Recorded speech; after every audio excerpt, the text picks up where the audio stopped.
নমস্কার বন্ধুরা, জেবি কিচেনে সবাইকে স্বাগত। আশা করি সবাই ভালো আছেন।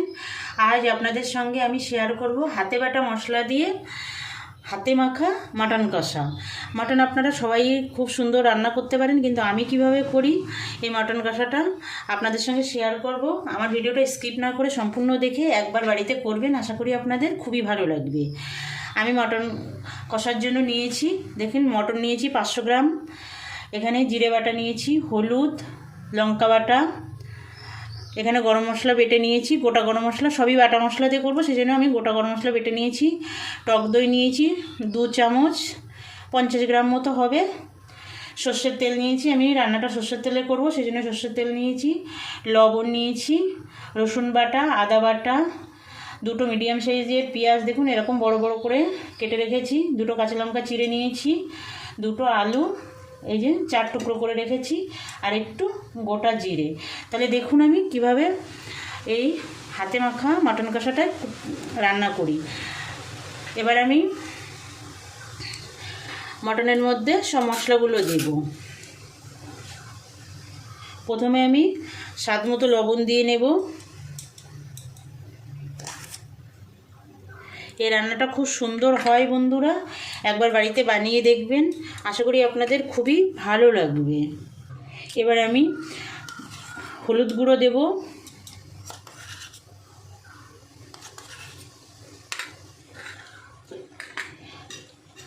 কাঁচা লঙ্কা চেরা 2টো দিয়ে দেব, আর অর্ধেকটা পেঁয়াজ দিয়ে দেব।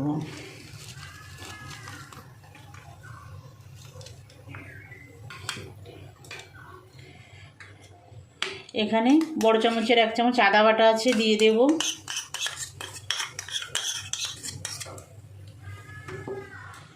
রসুন বাটা 1 চামচ আছে বড় চামচের, দিয়ে দিলাম। এই যে জিরে বাটা, জিরেটাও আমি শিলে বেটে নিয়েছি, দিয়ে দিলাম। এই বাটা মশলা দিয়ে খুব সুন্দর হয় বন্ধুরা। জিরেটা একটু যদি ভিজিয়ে রেখে বাটেন তাহলে খুব তাড়াতাড়ি বাটা হয়ে যায়, খুব কষ্ট হয় না। আমি এবার টক দইটা দিয়ে দেব।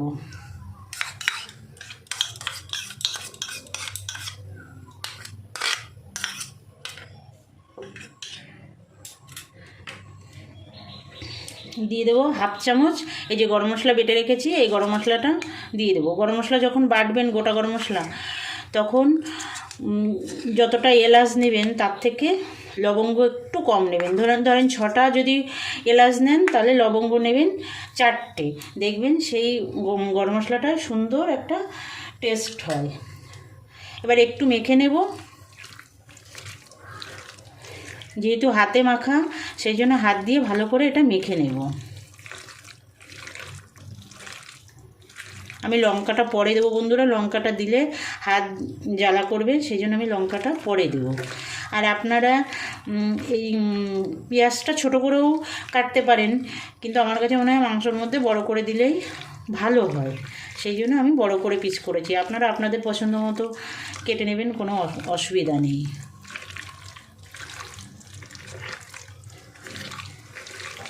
মেখে নিলে এবার খানিকটা সর্ষের তেল দিয়ে দেব, দিয়ে আবারও মেখে নেব।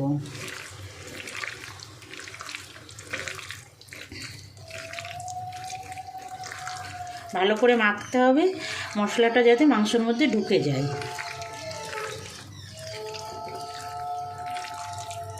অনেকভাবেই তো আপনারা রান্না করেন, কিন্তু এইভাবে একবার করে খেয়ে দেখবেন, যারাই খাবে তারা খুব ভালো বলবে।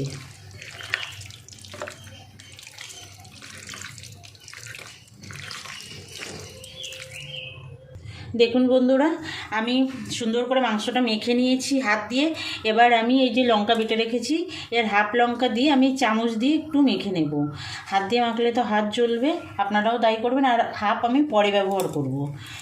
আর বন্ধুরা, আমি এই কিন্তু টক দই ব্যবহার করলাম, তার জন্য আমি টমেটোটা দিলাম না। আপনারা যদি চান তাহলে একটা টমেটো দিয়ে দিতে পারেন, এই হাতে মাখার সময় দিয়ে দেবেন।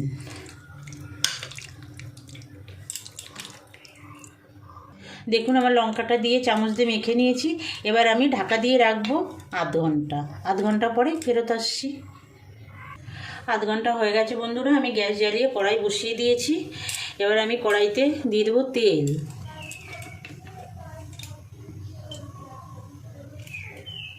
খুব বেশি তেল দেব না। আলুটা প্রথমে ভেজে নেব, একটু আলু দেব আমি। আপনারা যদি আলু দিতে না চান তাহলে দেবেন না, কোনো অসুবিধা নেই। যে সকল নতুন বন্ধুরা আমার চ্যানেলটা এখনও সাবস্ক্রাইব করেননি, আপনাদের কাছে অনুরোধ আমার চ্যানেলটা সাবস্ক্রাইব করে বেল আইকনটা প্রেস করে রাখবেন নতুন নতুন রান্নার আপডেট পাওয়ার জন্য। আমি যখনই কোনো নতুন রান্না আপলোড করব আপনাদের কাছে নোটিফিকেশান চলে যাবে, আপনারা আপনাদের সময় মতো দেখে নিতে পারবেন। একটু লবণ দিয়ে দিলাম। এবার আমি আলুগুলো ছেড়ে দেবো। আমি এই আলু ভাজার সময় শুধু লবণ দিয়েই ভাজবো, হলুদটা দেবো না। হলুদ দিলে তেলটা কালো হয়ে যাবে, তাহলে অন্য কাজে আমি লাগাতে পারবো না। তার জন্য আমি শুধু লবণ দিয়ে আলুটা ভেজে নেব।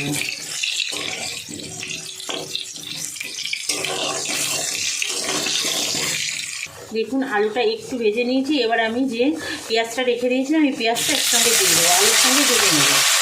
এই আলুর সঙ্গে যদি পেঁয়াজ ভাজা হয় আলু কিন্তু খুব স্বাদ বেড়ে যায় বন্ধুরা। একবার করে দেখবেন আমি যেভাবে করছি।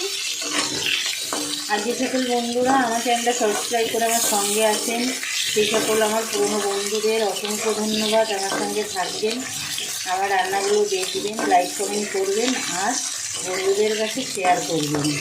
আর বরাবরের জন্য আমার সঙ্গে থাকবেন বন্ধুরা। এভাবে আমি আলু আর পেঁয়াজটা ভেজে নেব।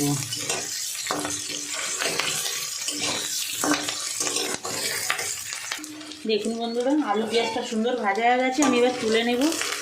আলু পেঁয়াজ দুটোই আমি তুলে নেব।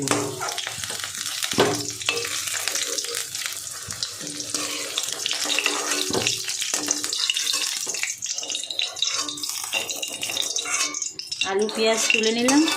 এবার আমি এই তেলের মধ্যেই আরেকটু তেল অ্যাড করব। খুব বেশি তেল দেব না, মাটনে কিন্তু খুব বেশি তেল দেওয়া লাগে না বন্ধুরা। মাটনের মধ্যে অনেক চর্বি থাকে, সেই জন্য খুব বেশি তেল দেওয়া লাগে না।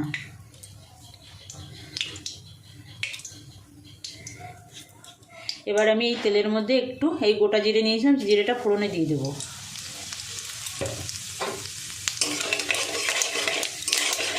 যতক্ষণ না সুন্দর একটা গন্ধ বেরোয় ততক্ষণ আমি জিরেটা ভাজবো।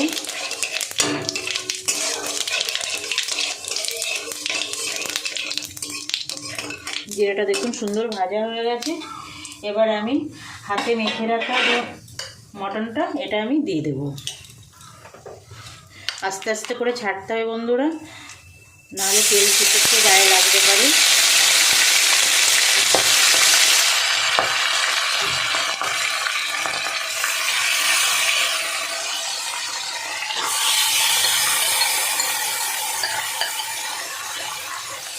এই মশলার বাটিটা দিয়ে একটু জল দিয়ে দেবো, একটু মিশিয়ে নেব, তারপরে জলটা দেবো।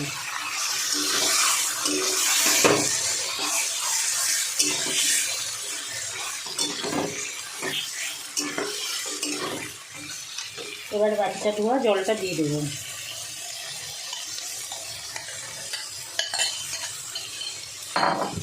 আবার মিশিয়ে নেব।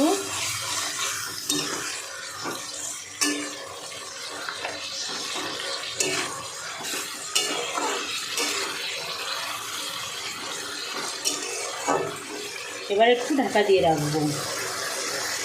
দেখুন বন্ধুরা মাংসটা কষা হচ্ছে, মাঝে মাঝে ঢাকনা উঁচু করে একটু নেড়ে দিতে হবে, না হলে নিচে ধরে যেতে পারে। হাই ফ্লেমেই দেওয়া আছে বন্ধুরা আমার গ্যাসটা। পুরো জলটা যখন টেনে যাবে তখন আমি মিডিয়ামে আঁচে দিয়ে ভালো করে মাংসটা কষিয়ে নেব।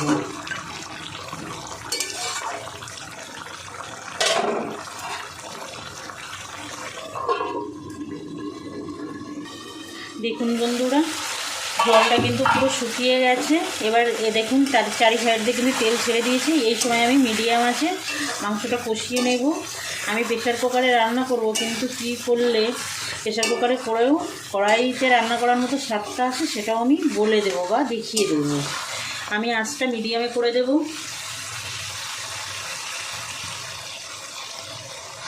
এবার ভালো করে মাংসটা কষিয়ে নেব। কড়াইতে কষালেই তো মটন সিদ্ধ হবে না বন্ধুরা, তার জন্য একটু তো প্রেশার কুকারে দিতে হবে। প্রেশার কুকারে দিয়ে করব, কিন্তু স্বাদটা আসবে কড়াইতে রান্না করার মতোই। দেখতে থাকুন বন্ধুরা আমি কিভাবে রান্নাটা করি।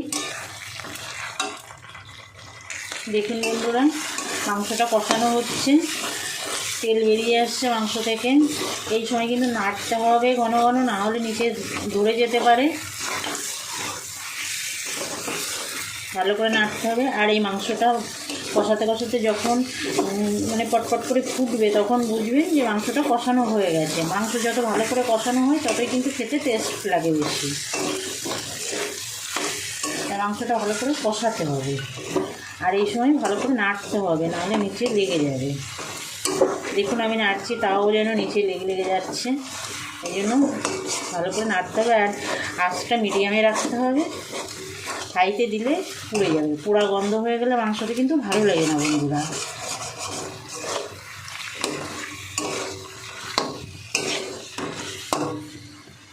দেখুন বন্ধুরা, মাংসটা কিন্তু আমার কষানো হয়ে গেছে, ফুটছে।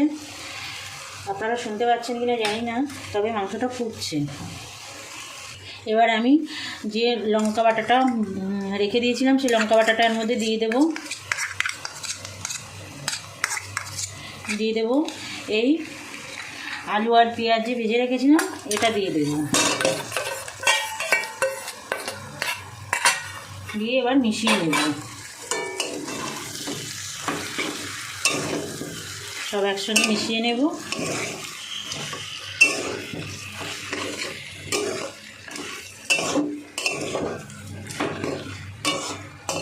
মিশিয়ে নিয়েছি বন্ধুরা। এবার আমি যতটা আমার জল লাগবে, যতটা ঝোল রাখবো তার থেকে সামান্য একটু বেশি আমি জল দেব। কেন দেব সেটা আমি পরে বলে দিচ্ছি। যেহেতু আমি মাংসটা কষা করব সেই জন্য বেশি জল আমার লাগবে না, প্রেসার কুকারে দেব। তার জন্য দেখুন আমি এতটা জল দিলাম। আপনারা যদি ঝোল বেশি রাখতে চান তাহলে একটু বেশি দেবেন। দিয়ে দেবো সামান্য একটু লবণ কষানোর সময় দিয়েছিলাম, তার জন্য সেটা মাথায় রেখে দিতে হবে। অল্প করে একটু লবণ দিয়ে দিলাম। এবার আমি মাংসটা তুলে প্রেসার কুকারে দিয়ে দেবো। দেখুন প্রেসার কুকার বসিয়ে দিলাম। এবার মাংসটা চামচে করে তুলে আমি প্রেসার কুকারের মধ্যে দিয়ে দেবো। দেখুন বন্ধুরা, মাংসটা আমি প্রেসার কুকারে দিয়ে দিলাম। এবার আমি ঢাকনা লাগিয়ে দেব।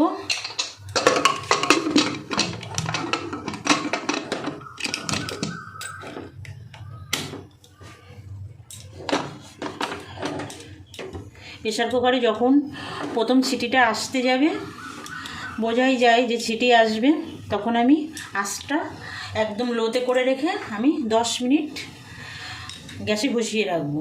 একদম ঘড়ি ধরে 10 মিনিট বসিয়ে রাখবো। তারপরে খুলে দেখবো যে মাংসটা কতটা নরম হয়েছে। তারপরে আর দিতে হবে কিনা সেটা পরে বলছি, দেখে বলছি। দেখুন বন্ধুরা, সিটি কিন্তু আসার মতো হয়ে গেছে। এবার আমি গ্যাসটা একদম লোতে করে 10 মিনিট রেখে দেব। লোতে করে দিলাম, 10 মিনিট প্রেসার কুকারে রান্না করব। 10 মিনিট হয়ে গেছে বন্ধুরা। এবার প্রেসার কুকারটা নামিয়ে আমি সিটিটা বসতে দেবো। তারপরে আমি ঢাকনাটা খুলে তারপরে আমি বলে দিচ্ছি কি করতে হবে, যে কড়াইয়ের মতো স্বাদ পাবেন আপনারা প্রেসার কুকারে রান্না করেও। দেখুন বন্ধুরা, পুরো সিটিটা বসে গেছে। এবার আমি প্রেসার কুকারের ঢাকনাটা খুলে দেব। খুলে দিয়ে আমি দেখিয়ে দিচ্ছি কেমন নরম হয়েছে মাংসটা। মিটে উঠেছে। দেখুন বন্ধুরা, একদম নরম, একদম দেখুন কেমন নরম হয়েছে, খুব সুন্দর নরম হয়েছে। এবার আমি বলে দিচ্ছি কি করলে প্রেসার কুকারে রান্না করলেও আপনারা কড়াইয়ের স্বাদ পাবেন। এই যে আমি প্রেসার কুকারে মুখটা খুলে দিলাম, ঢাকনাটা খুলে এই যে এইভাবে 5 মিনিট ফুটিয়ে নিতে হবে।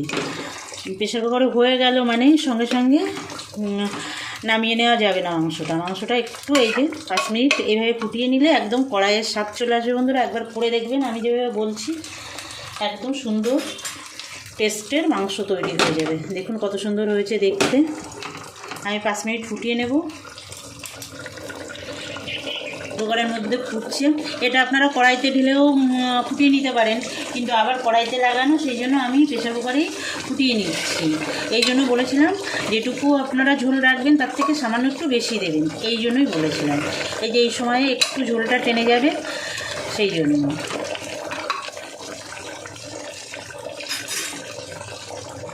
দেখুন বন্ধুরা কত সুন্দর মাংসটা ফুটছে। এবার আমি গ্যাসটা অফ করে দেবো। ফুটিয়ে নেওয়া হয়েছে, যে বাড়তি জলটা দিয়েছিলাম সেটাও টেনে গেছে। গ্যাস অফ করে দেব। অফ করে দিয়ে এবার যে গরম মশলাটা ছিল ওই গরম মশলাটা দিয়ে দেবো। বাটা গরম মশলাটা যেটা রেখে দিয়েছিলাম, বলেছিলাম পরে কাজে লাগাবো, সেটা এখন দিয়ে দেবো। দিয়ে মিশিয়ে দেব।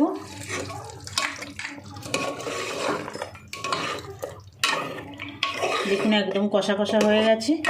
এবার আমি ঢাকনাটা 1 মিনিট, একদম 1 মিনিট ঢাকা দিয়ে রাখবো, যাতে গরম মশলার সেন্টটা সব মাংসের মধ্যে ঢুকে যায়।